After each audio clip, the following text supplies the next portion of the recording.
And flying downrange, we got all three stages of powered flight, and as the dummy warhead and the package flew on down range, we were all celebrating the fact that we had seen the thing and accomplished the mission.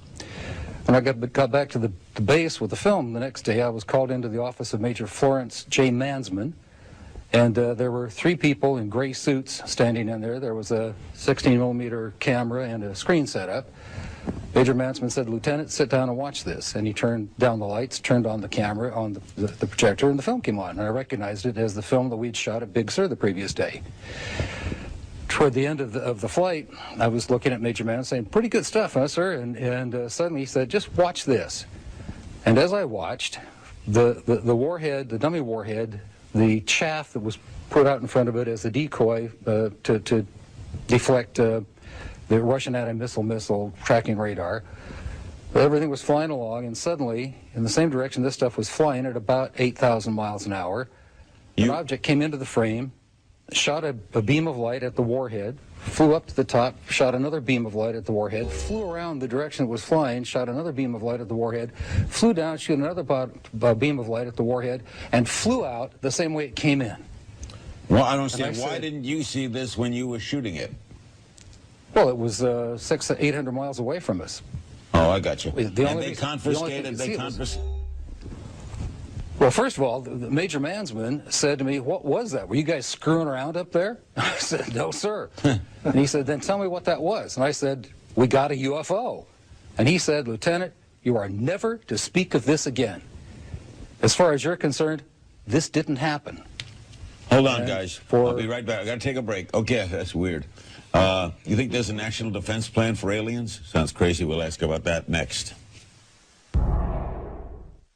Greetings and welcome to Ancient Library.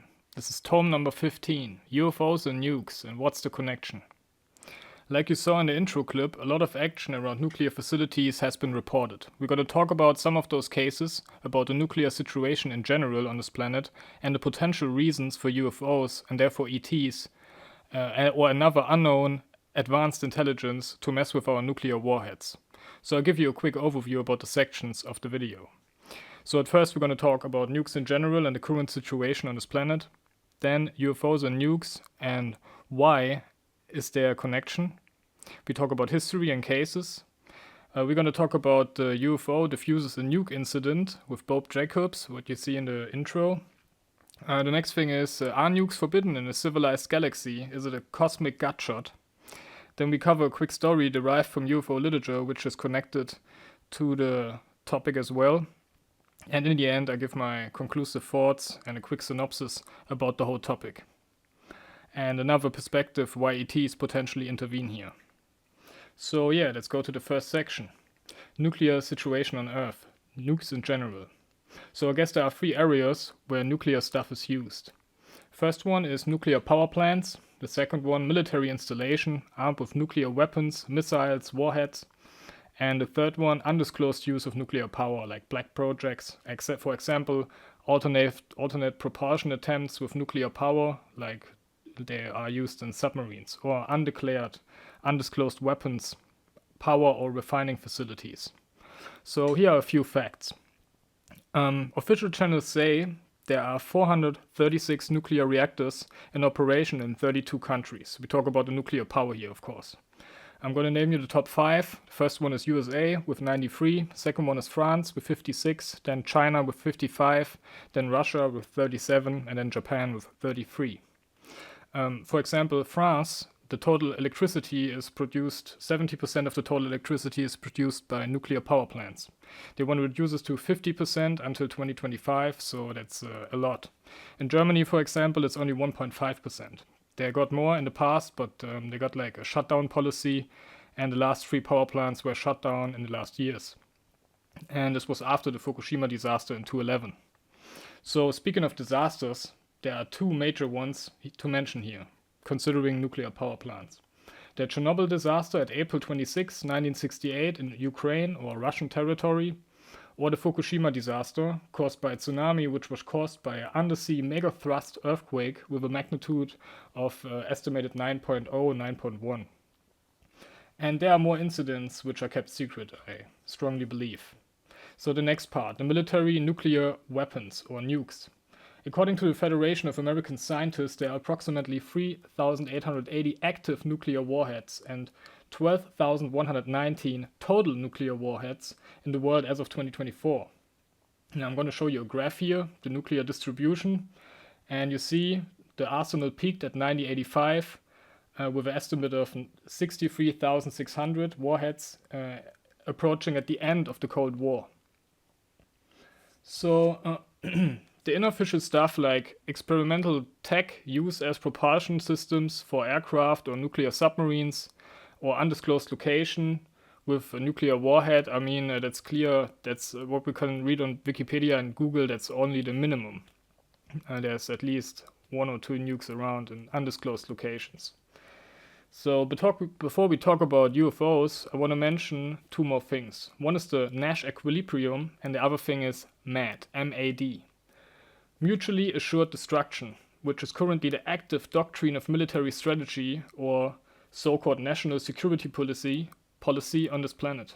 Basically saying the complete annihilation on all sides is creating a stalemate effect, which is a form of the Nash equilibrium, in which once armed, neither side has any value in initiating a conflict. So, truly mad stuff. To give you some visuals about the newest, most destructive breakthroughs, this is the Russian Samad class. I think some people call it Satan 2 or something, if I'm not mistaken. So here you can see some pictures of some advanced nukes before we go to the next section, which is UFOs and nukes and why it seemed connected. Many sightings and reports of interactions with nuclear warheads, like shown in the intro, the Bob Jacobs account, is just one report out of many dozens involving UFO sightings near nuclear facilities. Before we talk about the Vandenberg incident and Project Atlas, I want to mention another case. In March 1967, at Maelstrom nuclear facility in Montana, Captain Robert Salas was operating an underground nuclear missile silo which contained up to 10 80-kiloton nuclear warheads, which were deployable and active, I guess. In his report, he states that a red glowing orb appeared above the facility, performing erratic movements. Seconds later, all 10 nukes were rendered inoperable, and all kinds of alarm bells were ringing, caused presumably by the red orb object. So, these are just 2 cases from more than 100, which were compiled and written by a man who goes by the name of Robert Hastings in his book, UFOs and Nukes. But he isn't the only one reporting on these kinds of UFO cases. Jacques Vallée, for example, dedicated a whole book to the topic as well, which is called Trinity, the Best Kept Secret, describing a UFO crash case in August of 1945, only 2 days after the bomb of Nagasaki was dropped in Japan. Several declassified documents show constant reports of UFO sightings across US nuclear facilities throughout the Cold War.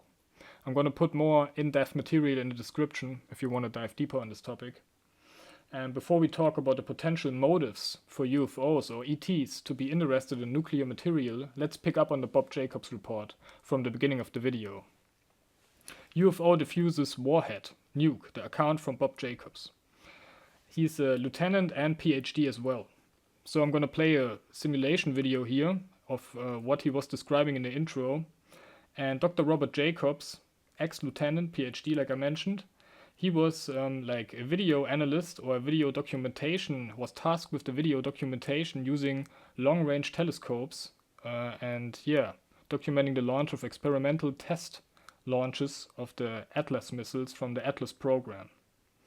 He claims he saw the classified video where you can see the flying craft coming in at high speeds and zapping the warhead. I'm going to play it one more again. Zapping the warhead and it tumbles away and the UFO just dip away. So as far as I know, this was just a dummy warhead. So I think that's one weird thing, that the ETs or the pilot of the UFO was not knowing this. But maybe it wasn't a dummy in the first place. It's all classified stuff still to this day. But he was going against the government by going on interviews and TV programs and speaking out in the public. I think that's a very interesting case, and I'm going to provide some links in the description if you want to go deeper on that case. So, like I mentioned, these are just 2 cases out of many cases, and there's more reported activity not only around nuclear warheads but large nuclear stockpiles and enrichment sites. So let's zoom out for a bit by proceeding to the next chapter of the video. Are nukes forbidden in a civilized galaxy? Is this a cosmic gutshot to deal and use nuclear weapons and energy? A little thought experiment. So let's think about nukes in a cosmic framework. If these reports and sightings are real, we should consider to not play with fire. Still, the possibility of own UFO craft spreading a narrative like we need money to protect our nukes or something along those lines is still possible. But if we think these accounts are genuine for a moment, what could be the reasons for UFOs and ETs coming and messing around with our nuclear stuff? The first thing is maybe to protect the planet. We don't got ownership about Earth, and maybe it's not even about us, just to save celestial bodies like the planet. The second thing, we can conceive the real effects of harnessing nuclear power and weaponry. We can sense it. Maybe it's spreading into other dimensions or multiple and doing damage we can't even conceive. The third thing, it's a reoccurring theme in the populated universe, so almost every intelligent species is confronted with this kind of power at some point, like an important spot in the evolution of a civilization. So they watch and make sure we are making it through this fragile phase.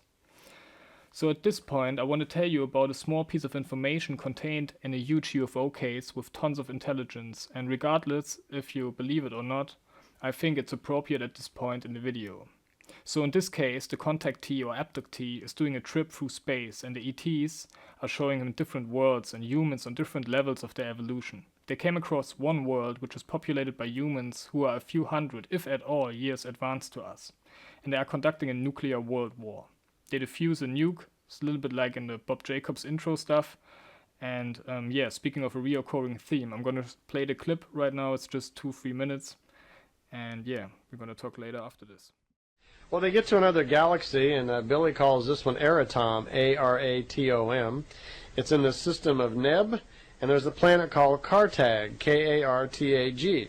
The reason they went to this one, Billy had asked if there were planets out there just like Earth, in approximately the same stage of development, going through the same problems that we were. And they said, yes, there is, and they wanted to show him one. And as a matter of fact, it was so close to what was going on here on Earth. Actually, they were a little beyond us. They were having, I guess you would say, an atomic war, a nuclear war. And when they came into the system where it was at, they explained to him that this planet was just like ours, very similar in looks and style, and looked about the same way, and that there was a terrible war going on down here on this planet. And Billy says, why aren't you going to stop that? He was noticing that there was massive destruction. And they commented, yes, that the great nuclear war that's always been fearful on Earth was actually going on here, and that these people had developed missiles and weapons and bombs that were even far greater than the ones that we had come up with. And we've done some pretty good work on that. And that Billy could see that missiles were hitting major cities, there was major loss of life, and they were literally ruining the planet.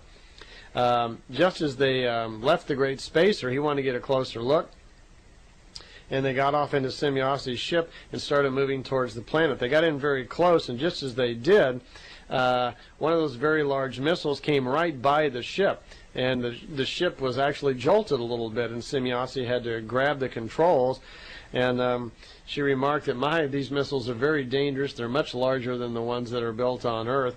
And just about that time, the missile that had gone by them exploded, hit a city below them, and there was massive destruction. Just as the missile had hit the city, a missile was launched from that town at the enemy and came right up by them and shot off into space. Well, apparently its projection had been thrown off due to the explosion just as it had been launched. And Billy remarked that the missile looked like it was escaping out into free space. What are you going to do about that?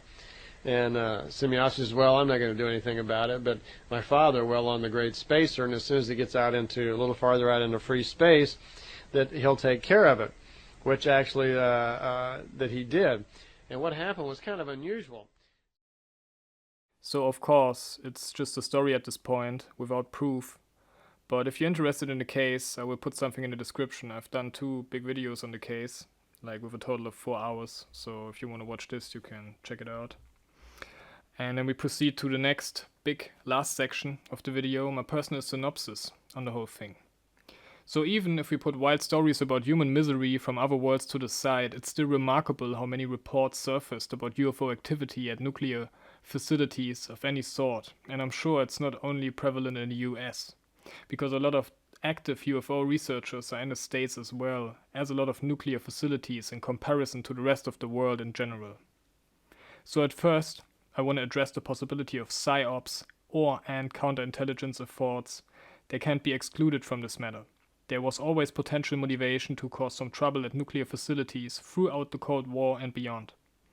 So at enemy installations or their own ones, so-called false flag operations, to achieve whatever kind of narrative shift or distraction from other things which can be achieved fairly easily with such drastic and sensitive things like nuclear warheads or power plants. So triggering the collective memory of Chernobyl, Fukushima, Hiroshima and the Nagasaki disasters.